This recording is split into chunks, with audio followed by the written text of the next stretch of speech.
It's June the 20th, 2023, and our reading today in the book of Proverbs is in chapter 16. To man belong the plans of the heart, but from the Lord comes the reply of the tongue. All a man's ways seem innocent to him, but motives are weighed by the Lord. Commit to the Lord whatever you do, and your plans will succeed. The Lord works out everything for his own ends, even the wicked for a day of disaster. The Lord detests all the proud of heart. Be sure of this, they will not go unpunished. Through love and faithfulness, sin is atoned for. Through the fear of the Lord, a man avoids evil. When a man's ways are pleasing to the Lord, he makes even his enemies live at peace with him. Better a little with righteousness than much gain with injustice. In his heart, a man plans his course, but the Lord determines his steps. The lips of a king speak as an oracle, and his mouth should not betray justice. Honest scales and balances are from the Lord, all the weights in the bag are of his making.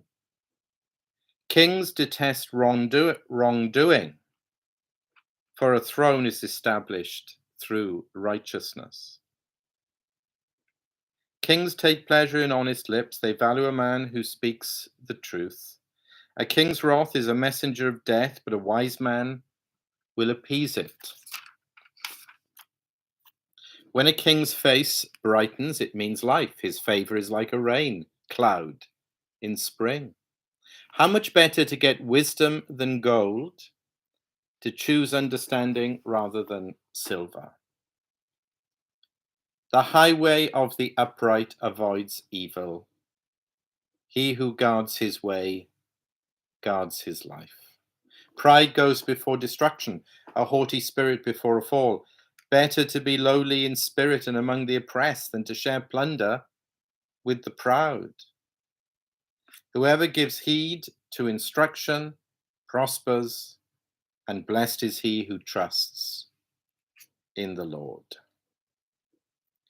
The wise in heart are called discerning, and pleasant words promote instruction. Understanding is a fountain of life to those who have it, but folly brings punishment to fools.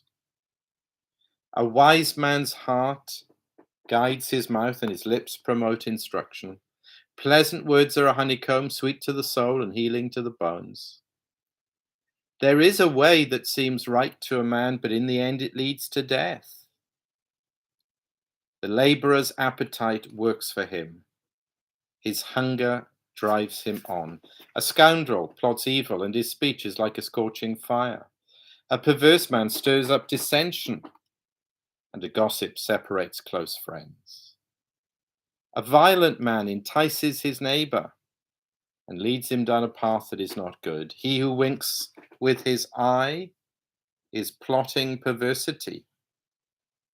He who purses his lips is bent on evil. Grey hair is a crown of splendor.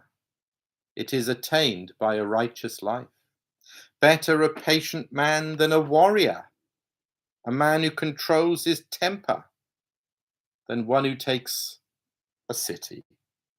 The lot is cast into the lap, but its every decision is from the Lord. Amen. The little word plans pops up a few times in this chapter 3, precisely, although there are variations on a theme talking about ways and direction and the course of life. We're talking about the decisions and the choices that we make and where that takes us in life. Look at verse 9. In his heart, a man plans his course, but the Lord determines his steps. Going back to where we were yesterday, this is a classic example of how theology and practicality are absolutely like Siamese twins.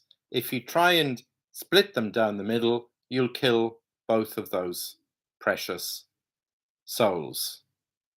They can only live by being conjoined. And the truth of man's activity, agency, and responsibility in the Bible is conjoined with the truth of the absolute total sovereignty of God in all things. Now, this is a humbling truth, because while indeed we are responsible, we do have agency, we do make our decisions, make our choices, and so on and so on, and that's something that we do. But we are to think, we are to remember from verses like this that we are not totally in control of our lives.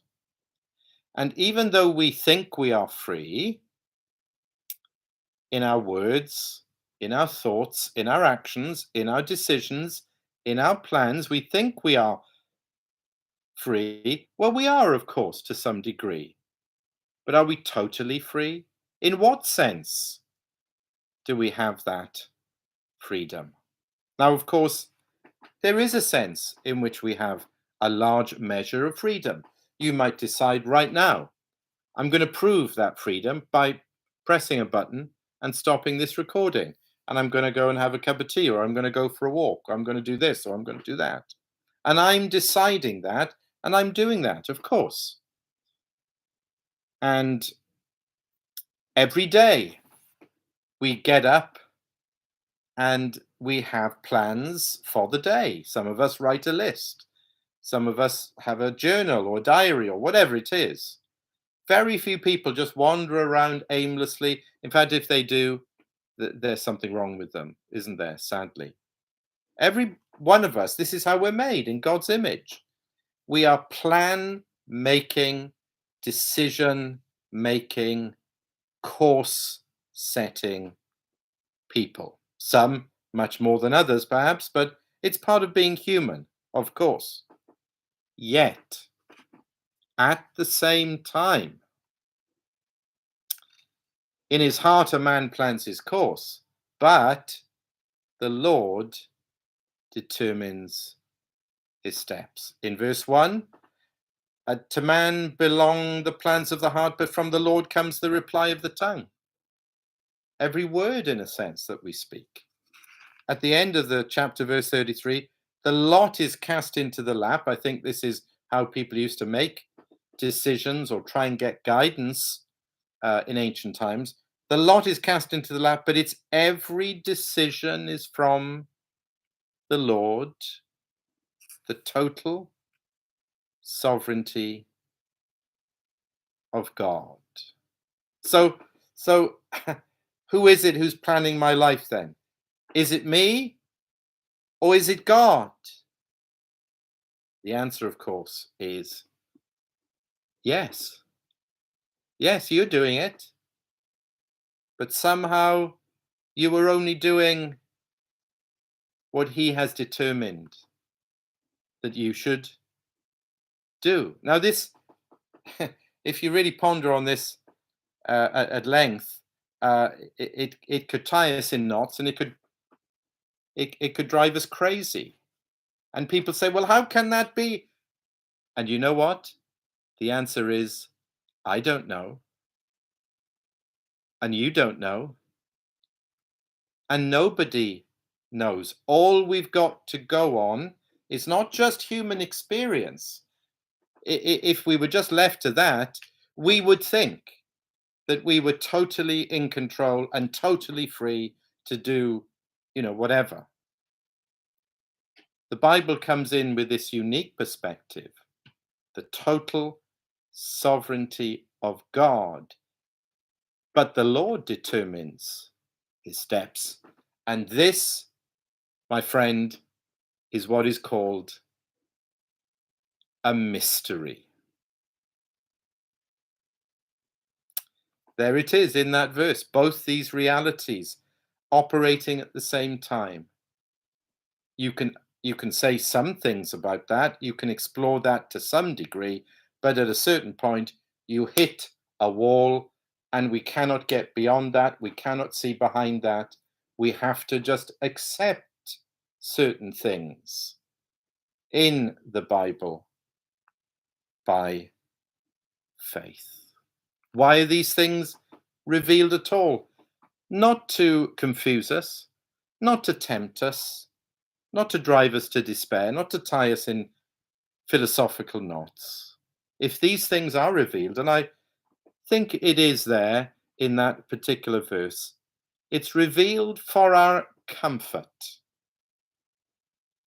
It's revealed to actually energize us and stir us up, particularly, I think, to be prayerful and to seek what God's will is, and to be given the grace to find and submit to his perfect will